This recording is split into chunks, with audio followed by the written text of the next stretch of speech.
నందిని ఎవరో కాదు, మీ మనవరాలు. సార్ కాదనకండి సార్, ప్లీజ్ సార్. మిమ్మల్ని మీ కూతుర్ని కలపాలని నందిని ఇండియాకి వచ్చి మీకు దగ్గరై సార్, అంటే మీ పెంట్ హౌస్ ఖాళీగా ఉందని ఎంతో కష్టపడి మిమ్మల్ని ఇక్కడ తీసుకొచ్చింది సార్. కానీ నితిన్ గారు మిమ్మల్ని అడ్డు పెట్టుకొని నందిని బ్లాక్మెయిల్ చేసి టార్చర్ పెట్టాడు. రెడ్డి గారు ఎక్కడ? మీ తాతయ్యగా కిడ్నాప్ చేసి పెట్టా. ఇప్పుడు తన పెళ్లి కూడా ఆపాలని ట్రై చేస్తున్నాడు. నేను ఇక్కడికి వచ్చిన దగ్గర నుంచి దాని పెళ్లి ఎలా చెడగొట్టాలా అని ఆలోచిస్తుంటే అదే ఇంటికి రమ్మని ఇన్వైట్ చేసింది.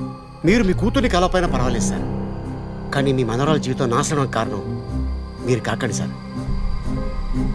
నిన్ను నీ మాటల్ని చూసి సొంత మనవడిలా అనుకున్నాను కదరా, ఇంత మోసం చేస్తావా? ఏంటి ఇది? తల్లిని తాతయ్యని కలపాలని ఆ చిన్నపిల్ల ఆరాటపడుతుంటే నన్ను దూరం చేసి ఆ పిల్లని బ్లాక్మెయిల్ చేసి దాని జీవితం నాశనం చెయ్యాలని చూస్తావా? చిచి, నీ దశలు మనిషి పుట్టుకేనా? కానీ నేను ఆ పిల్ల కన్నీటిని, నీ దిక్కుమాలిన బుద్ధిని వీడు చెప్పేంత వరకు తెలుసుకోలేకపోయాను. ఎరా, నన్ను ఇంత మాయా చేసావా? కుటుంబాలన్నగా గొడవలు ఉంటాయి. వీలైతే ఏదన్నా మంచి చేయాలని చూడాలి గాని ఆ పరిస్థితిని అడ్డు పెట్టుకుని జీవితాలతో ఆడుకోవాలని చూస్తే ఎవరు రారనుకున్నావా? ఇదే చెప్తున్నాను విను. నందిని నా మనవరాలు, ఇదిగో ఇది నా కూతురు, ఇది నా కుటుంబం. నా వాళ్ళ జోలికొచ్చావో నిలువున చంపి పాదేస్తాను. పొరా బయటికి, ఇంకెప్పుడు కనిపించకు. పొరా చెత్త వెధవా. నాకొస్తున్న కోపానికి నిన్ను ఇక్కడే నరికేయాలి. ఇన్నాళ్ళకి నా కుటుంబాన్ని కలిశానన్న ఒకే కారణంతో నిన్ను ప్రాణాలతో వదిలేస్తున్నాను. లేకపోతే కుటుంబాన్ని కలుస్తానంటే కలు స్వామి. అసలు ఎవడాపండి నిన్ను? హే భగవాన్, నువ్విచ్చిన నోరు, నువ్విచ్చిన దూల ఇంకా కావడం లేదు నా వల్ల. ఇప్పుడు నా ప్లాన్ ప్రకారం నేను వచ్చిన పని పూర్తవగానే వెళ్ళిపోవాలి. మూసుకుని వెళ్ళిపోతున్నాను కూడా. కానీ నన్ను క్లాస్ పీకుతున్న ప్రాసెస్ లో మిమ్మల్ని మీరేదో పెద్ద వివేకానంద స్వామిలా ఊహించుకుంటున్నారు చూడండి. పొగలు చేస్తున్నాయి బాబోయ్. ఎక్కడ గట్టిగానే కాలింది. కొంచెం మాడతానే. గురువుగారు, మీరో తెగ ఫీల్ అయిపోయినా మీ మనవరాలి నీచమైన పరిస్థితికి కారణం మీరు కాదా? తిరిగి నన్నే అంటావా? మిమ్మల్ని అంటున్నందుకు ఫీల్ అయితే అది అహం. మిమ్మల్ని ఏమంటున్నానో ఆలోచిస్తే అది నిజం.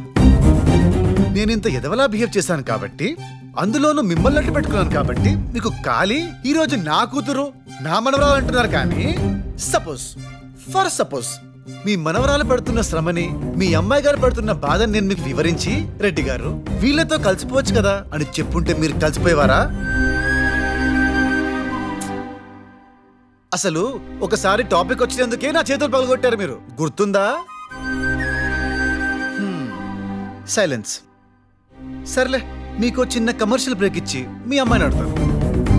ఏవండి డాక్టర్ ఆఫ్ రెడ్డి గారు, ఇన్నేళ్ల తర్వాత మీరెళ్ళి మంచిగా ప్రేమగా మీ నాన్నని బతిమాలితే ఆయన కరుగుతారన్న నమ్మకం మీకుందా?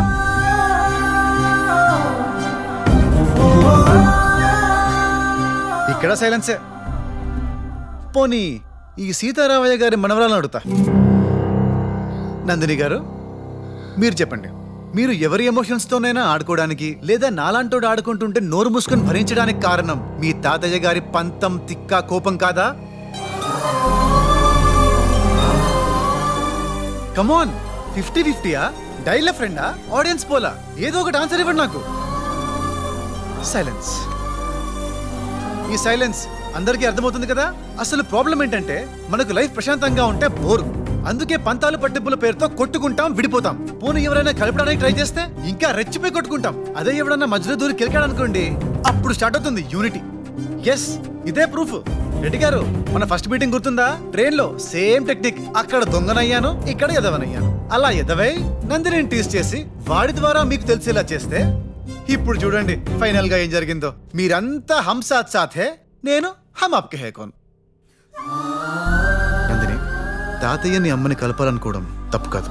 కానీ నాకు తిక్కెక్కడ దొబ్బిందంటే ఆ తాతయ్య ఎవడు, ఎలాంటోడు, వింటాడా పెడతాడా ఇవేం పట్టించుకోకుండా ఏవేవో ప్లాన్లు వేసుకోవడం, దొరికిన ఎమోషన్స్ తో ఆడేసుకోవడం. నీకేనా ఫ్యామిలీ? మాకు లేదా? మండదా మరి? ఇక ఫైనల్ గా నాకు రెండే ఆప్షన్లు. ఒకటి, ఇండియాలో కూర్చొని ఏడవడం, లేదా ఇక్కడికి వచ్చి ఏడిపించడం. మనం ఏడ్చే టైప్ కాదు.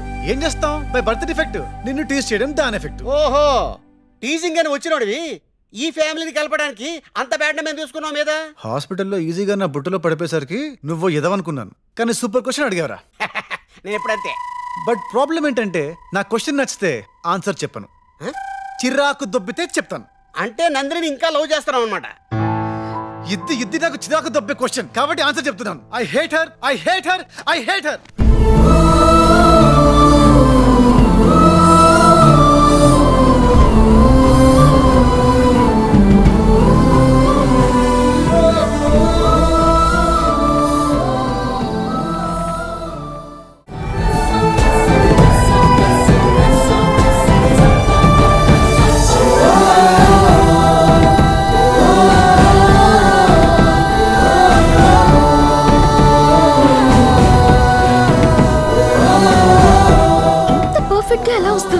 మనసులో పిచ్చి ప్రేమ ఉంటే